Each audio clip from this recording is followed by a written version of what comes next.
Hey Brad, you in? Look, I got a note from the landlord.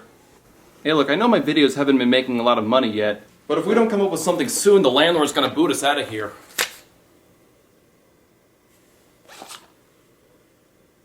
Huh. The overpriced crap in this story is pretty successful. This gives me an idea.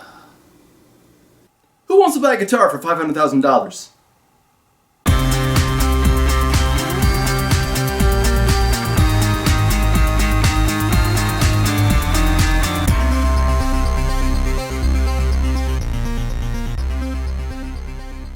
Hello and welcome to The Book is Better, where we're fixing today's movies one book at a time. Well, February is upon us once again, conjuring images of love and romance, so I thought I'd review the perfect movie to match the season. A movie about a man who loses his heart, but finds his soul and falls in love.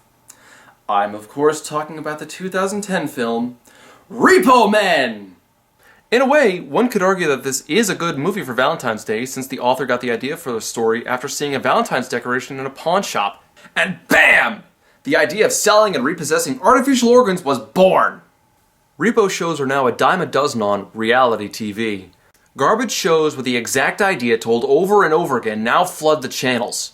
Repo guy goes to get car, owner gets angry, starts a fight, and usually loses the car. Repo Man is kind of like that, only instead of terrible acting, horrible writing, mind-numbingly predictable plots, and unlikable assholes hogging the camera, you get good acting, pretty good writing, and a duo of leads with better chemistry than most romance movies these days. Written back in 2003 by Eric Garcia, Repo Man was originally called The Repossession Mambo. It's a strange, twisted little story, so naturally, I love it. The framing device is the main character writing down his thoughts in what I'll call an improved stream of consciousness style. If you don't know what I mean by stream of consciousness, don't worry. It just means that he's jotting down whatever stories and thoughts come to mind. A lot of the chapters are disjointed and the stories don't necessarily go in any particular order, but it's still easy to follow because important plot points are introduced in the order they need to be. The book is almost all flashbacks interspliced with what he's doing in present day. The movie actually does a pretty good job working that in while telling a linear story. It's cleverly told and the main character is actually a lot of fun. Actually, something I didn't notice at first is that the main character in the book isn't actually named, but the story is told so well that you don't even immediately pick up on it. It's the same thing with the movie, so for the sake of making this review easier to follow, we'll just call the main character Remy, just like the screenplay. Eric Garcia has a unique writing style, preferring to stand out and not hide his ideas, despite how weird or off-putting some of them are. He even wrote another series called Anonymous Rex about how dinosaurs did not die off, but instead live among us in secret using disguises and holograms. This series included such titles as Anonymous Rex, Casual Rex, and Hot and Sweaty Rex. Despite the oddly named series, I'm sure Repo Man is a perfectly respectable story.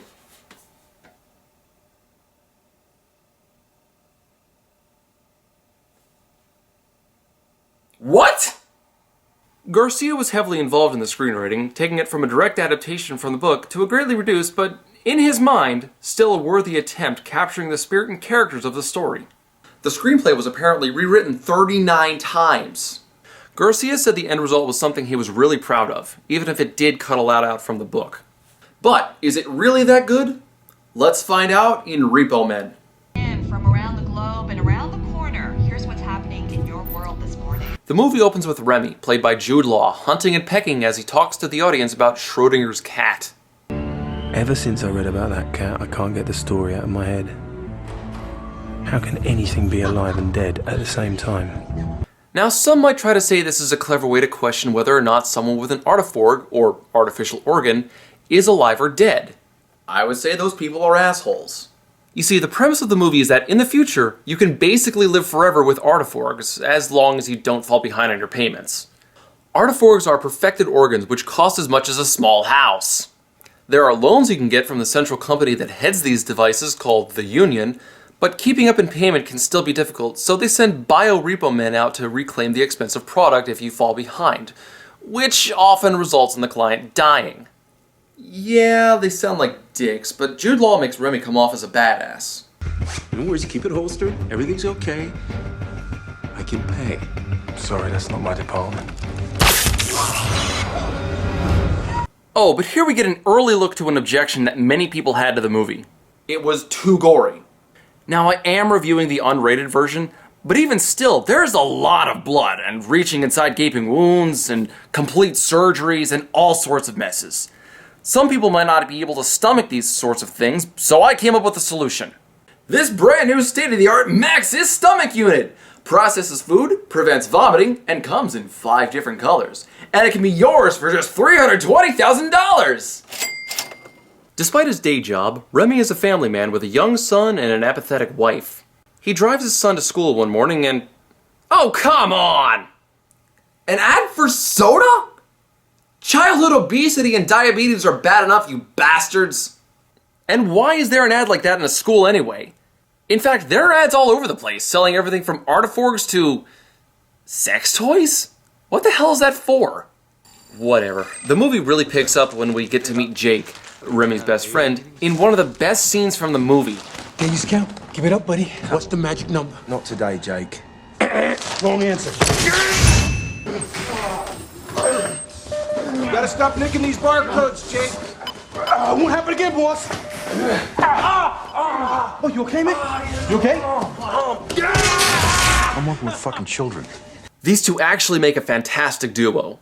They play off each other well, always have each other's backs, and kick ass together in some pretty cool fight scenes. Some of the best examples are midway through the movie when Remy starts choking up during surgeries. You've done this 1,000 times. What the fuck is wrong with you? I don't even have a joke for that. That's very solid acting and casting. Good job. Remy goes home to his cold wife, who insists that he gets away from being a Repo man and instead switch over to sales. It's safer and supposedly has more stability in the job market. Of course you can't pay the bills. Some union man will break into your house in the middle of the night, slice you open from the collarbone to the pelvis with a scalpel and reclaim our property. I'm just saying. Jake is strictly against the idea, though. Buddy, you and me, we're always gonna be Repo. The final straw comes during a backyard barbecue when Jake performs a Repo in a taxi in Remy's driveway, with Remy's permission. 2 minutes. Tops. 2 minutes tops. Yeah. Where's the case? From the closet. I'm pretty sure the box he's referring to is Remy's toolbox for work, and yet, when Jake steps out of the front door, he only has a carving knife, probably one that had just been used to cut up steaks. It's gonna add a god-awful flavor when he gets back to cooking. Remy's given a choice, his job or his family, and he chooses his family. But not before agreeing to one last job on his favorite musician, an artist named Jimmy T-Bone. This scene is good because it shows more of Remy's humanity. This scene is a complete inverse to the first scene in which Remy just broke in, jumped his target, and ripped his liver out without any compassion. Can I finish this song? Yeah, of course. Here, he's kind, patient, respectful, and even jokes with Jimmy T-Bone during editing. That's a motherfucking hit right there. IRS will be thrilled. And how does the universe reward this amiable professionalism? Remy's defibrillator malfunctions and destroys his heart, knocking him back 15 feet. That's karma for you! And this is knockout number 3. Remy wakes up in the hospital with Jake and his boss Frank looking over him. Again, it just goes to show how good a friend Jake is. I mean, you know that I will be here no matter what. I would change your fucking diapers if you needed me to. Awkward. But they do have an unpleasant surprise in store for him. What you're looking at here is the new Jarvik 39 harp module, top of the line. Oh, yes. 10 billion beat warranty. It's got the no rust valves, R&D fit. Obviously, this development doesn't sit well with Remy, who gets out of bed, tries to leave the hospital, and yanks the tube from his chest despite the fact that he literally doesn't have a heart anymore. Oh, you got a scar tissue in there right now. So, seeing as he doesn't have a choice, Remy agrees to the artiforg. Apparently, surgery is now done with glue guns. And you can have your own surgical glue gun too for just $97,000. Call now, we'll throw in a dozen glue sticks for half price. Ow! That was the wrong gun. Sorry, Brad. God damn it, man! Remy returns to his job, but thanks to the new artificial heart, he finds that he just can't cut it anymore. His hand shakes and he can barely hold a scalpel. All I can think about is how that schmuck has a name. And a wife. And kids. Since he works on commission, no repo means no money. No money means he can't make his payments on his heart. Not making his payments means he becomes exactly what he spent the last several years hunting. And there's our central conflict. At least during his melancholy phase, we get to see a bit of Monty Python antics. With every beat. Considering the movie, that's quite apropos. Concerned for Remy's life, Jake takes him to a nest where several people delinquent on their payments are hiding. You've done this 1,000 times! What the fuck is wrong with you? You stay. Right here. Until you get this done. Now, Leia, I know you don't like salad, but it's good for you, so you're gonna stay right here until you finish it, okay? Hey! Actually, what really confuses me is that Jake, for all his efforts, drives Remy out to this abandoned shipyard and then just walks away. His friend is struggling to recover, so rather than stay by his side, not just for emotional support, but for safety reasons, Jake leaves. Damn it, Jake! Do you see what happens when you leave your depressed best friend in a slum full of drug addicts and criminals? For those still counting, this is knockout number 4. When Remy wakes up, he hears a familiar song. Miss? Where'd you hear that song? Miss? That's right, it's from the lounge singer back in scene 7. Seeing that she's stoned off her ass, he takes the young woman, named Beth, to a sleazy hotel room, and that's where he discovers that she's actually loaded with artiforgs. And this is really where the movie starts to split from the book. In the book, Bonnie, or Beth since they changed it, is loaded down with so many artiforgs that she might as well be a cyborg. He's more machine now than man. Also, she's the #1 most wanted on the union's list of delinquent clients, but what's most interesting about her, aside from how she got those implants, which was changed from the book, is how she treats the world. You see, Remy got used to stealing and breaking the law to survive, but Beth actually paid for all of her food and, aside from squatting in an abandoned hotel room and not paying for any of her artiforgs, did very little to break the law. It was a character contrast that let you see the character differences between someone who gave up all hope and someone who refused to despite her terrible condition. So after killing a repo man sent after him in only the most efficient way possible, Remy decides to solve his and Beth's problem by going to the union directly and threatening his old boss. What the fuck do you want? Afternoon, boss. I said take me out of the system. And I said, give me your goddamn heart.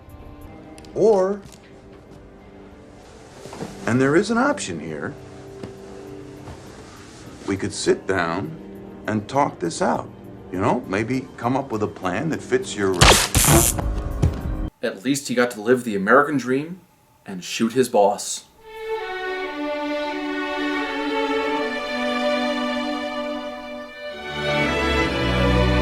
This turn of events infuriates Frank so much that he orders Jake to bring Remy in. I'm glad you find this amusing, because now he's yours. Where's my goddamn shirt? Huh? Looking for a new shirt?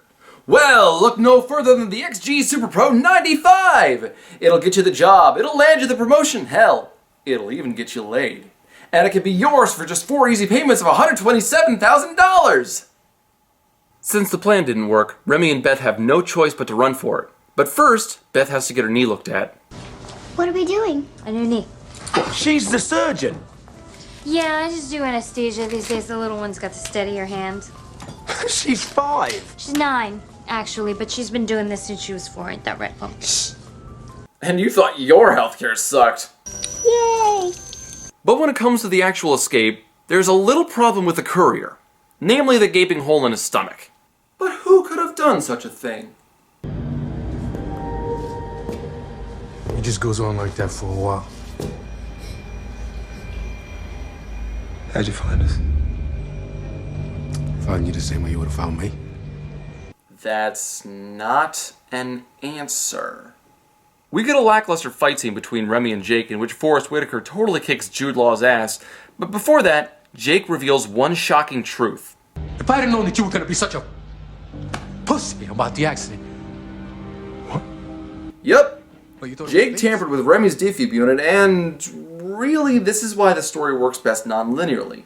In the book, this twist, as well as how Remy got into the accident, was saved for near the very end of the book. It was built on a mountain of suspense as the reader wondered how Remy got into this situation, what led to this entire mess, and then to learn it was sabotaged by his best friend to force him to stay Repo instead of Sales hit you all at once. In the movie, it's not bad, but it hits you like generic movie betrayal fuel. So Remy and Beth barely survive the fight against Jake and decide enough is enough. They're gonna take the fight to the corporate headquarters. Come on, again? And here's where the movie really tears itself from the book and falls into the generic as we get that classic Hollywood trope of storming the castle. So the plan is to break into the corporate office and scan their artiforgs, making it look like they were killed and their units were repossessed. The screenwriters completely made this scene up, no doubt due to pressure from Hollywood, so one should really shift the blame properly when we get scenes like this. Remy and Beth break into a clean room where they make artiforgs and try to pass through peacefully, but the world's most inept guards put a stop to that. Oh, come on! That shot was at least 10 feet off!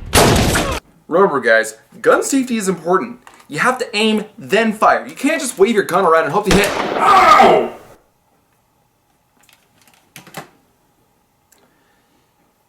Sorry, Brad. Again. God damn it, man! But if you thought that was odd, just look at this. The same guards who, in the last scene, recklessly shot and killed who knows how many of their co-workers don't open fire immediately when given the chance. They were on a homicidal rampage not 20 seconds ago. What's stopping them from pulling the trigger now? They didn't have any qualms about murdering their other co-workers. Who the hell is this guy? Why is this stopping them? This all culminates in Remy and Beth making it to the safe room just as Jake and Frank show up, but the only way for them to complete their plan is to scan their artiforgs while they're still inside of them.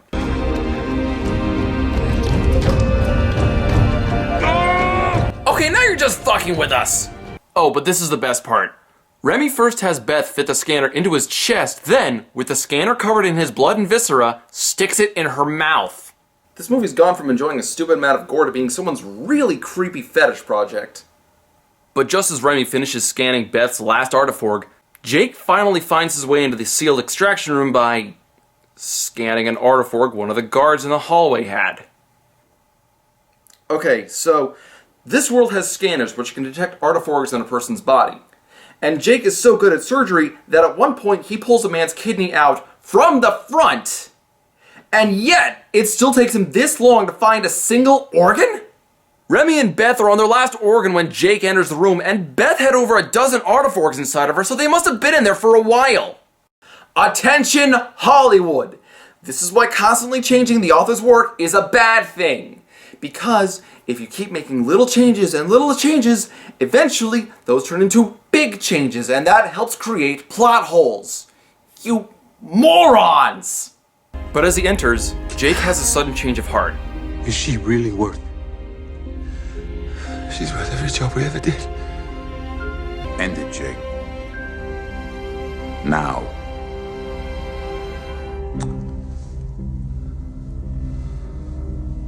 All right, then. Enough of this bullshit. I'll do it myself.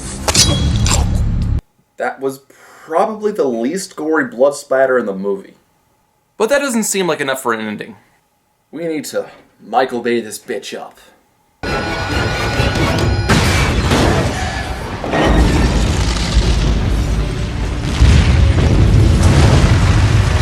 So the movie ends on a beach on some tropical island. Remy, Beth, and Jake are all safe, and even Remy's memoirs that he opened the movie with get published into a real book. Repossession Mom. An instant classic. The depths of this author's insights are astonishing. Okay, that was cute. Remy and Jake help themselves to some drinks as the waves splash on the beach. And that was Repo Man. How does it hold up? Well, it's not a perfect adaptation, but actually, it did a lot to remain faithful to the original story. Having the screenplay written by the author would help there. They did leave a lot out, like Remy's multiple ex-wives, and switched things around, like Beth's name or how she actually got her artiforgs, but those are forgivable. It becomes a little harder to advocate for the movie when they completely warp the ending and go for a storm the castle approach, which I'm tired of seeing. It's too standard, especially when compared to the actual ending of the book. Now, this being an action movie, you'd have to give some judgment to how well they choreograph the fights and how good the special effects are. The fight scenes range from blasé to awesome, with Remy even fighting down a hallway old boy style.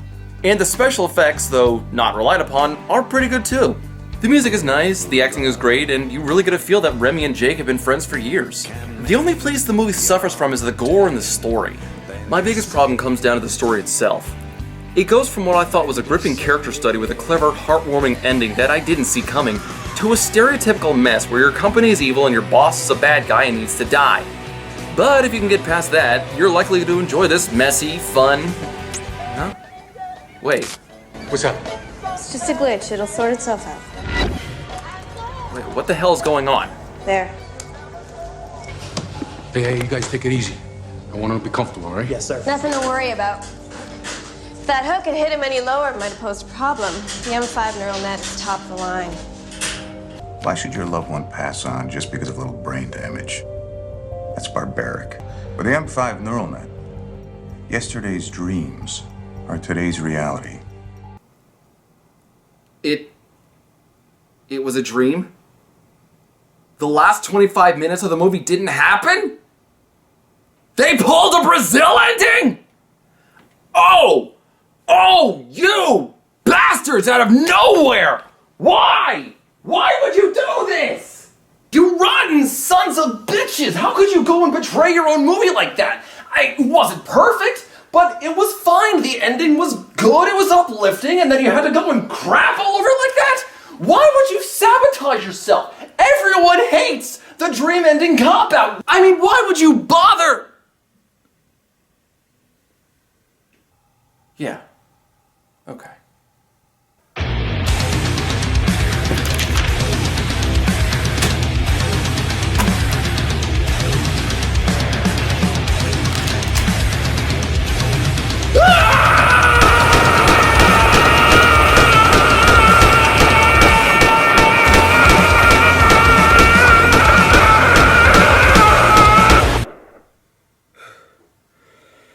Sorry about that. Just had to get out of my system. I'm calm now. It's a little angry there. I can't believe they went and fucked up their own ending like that. I mean, so completely. It wasn't a fantastic movie, but it wasn't terrible. All they had to do was not fuck up the ending. And what do? They fuck up the ending. I mean, all you had to do was end it on a solid note, and they pull the most half-assed, jackass move possible, and those bastards, they go and ruin the movie! Stars fading, but I linger on, still craving your kiss. I'm longing to linger till dawn, dear. Just saying